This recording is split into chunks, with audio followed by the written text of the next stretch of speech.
নমস্কার। আশা করি সকলে ভালো আছেন। চিঠির মাধ্যমে আমরা আমাদের মনের ভাব প্রকাশ করি। চিঠি পৌঁছে যায় এক মানুষ থেকে আরেক মানুষের কাছে, এক জায়গা থেকে আরেক জায়গায়। কত চিঠি লেখে লোকে, কত সুখে প্রেমে, আবেগে স্মৃতিতে, কত দুঃখে ও শোকে। সেই রানারের যুগ থেকে খবর আর চিঠি পৌঁছে চলেছে মানুষের কাছে।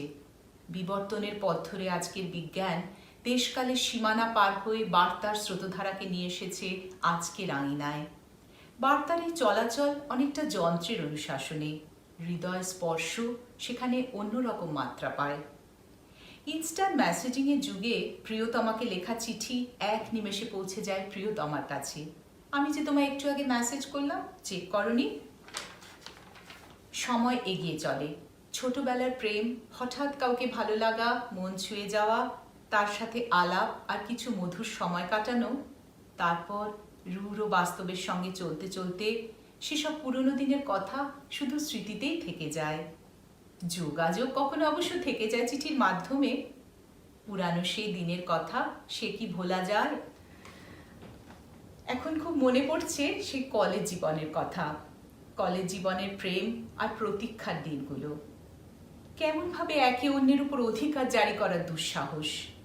আমার পরের চিঠি মল্লিকা সেনগুপ্তর শুভম তোমাকে, সেই শুভম যার সাথে অনেক বছর পর আবার দেখা বইমেলার মাঠে।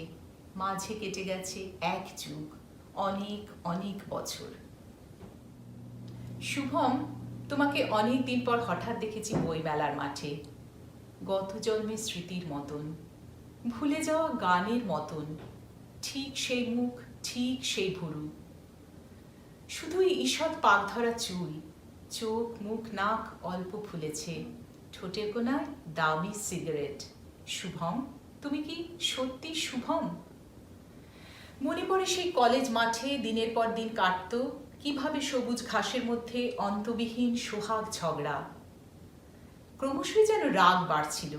তুমি চাইতে ছায়ার মতো তোমার সঙ্গে উঠবো বসবো। আমি ভাবতাম এতদিন ধরে যা কিছু শিখেছি সবই ফেল না, সব মুছে দেব তোমার জন্য। তুমি উত্তম ফ্যান, আমি সৌমিত্রের ভক্ত হব না। তোমার গোষ্ঠী ইস্ট বেঙ্গল, আমি ভুলে যাব মোহনবাগান। তুমি সুচিত্রা, আমি কণিকার। তোমার কপিল, আমার তো সানি। তোমার স্বপ্নে বিপ্লব, তাই আমি ভোট দিতে যেতে পারবো না। এমনি তরজা চলতো দুজনে। তবু তোমার ঘাম গন্ধ, সস্তা তামাক, স্বপ্নের চোখ আমাকে টানতো অবুঝ মায়ায়। আমার মতো জেদি মেয়েটিও তোমাকে টানতো প্রতি সন্ধ্যায় ফাঁকা ট্রাম আর গঙ্গার ঘাটে। তারপর তারপর তুমি কম্পিউটার শিখতে জাপান চললে, আমিও পুনের ফিল্মে কোর্সে। প্রথম প্রথম খুব চিঠি লেখা, 7 দিনে লেখা 7টা চিঠি।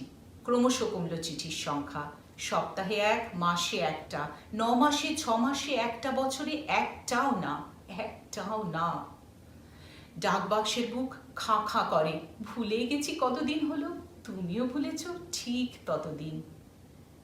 তারপর তারপর সেই পৌষের মাঠে, হঠাৎ সেদিন বইমেলাতে, দূরে ফেলে আসা গ্রামের মতো তোমার মুখটা দেখতে পেলাম।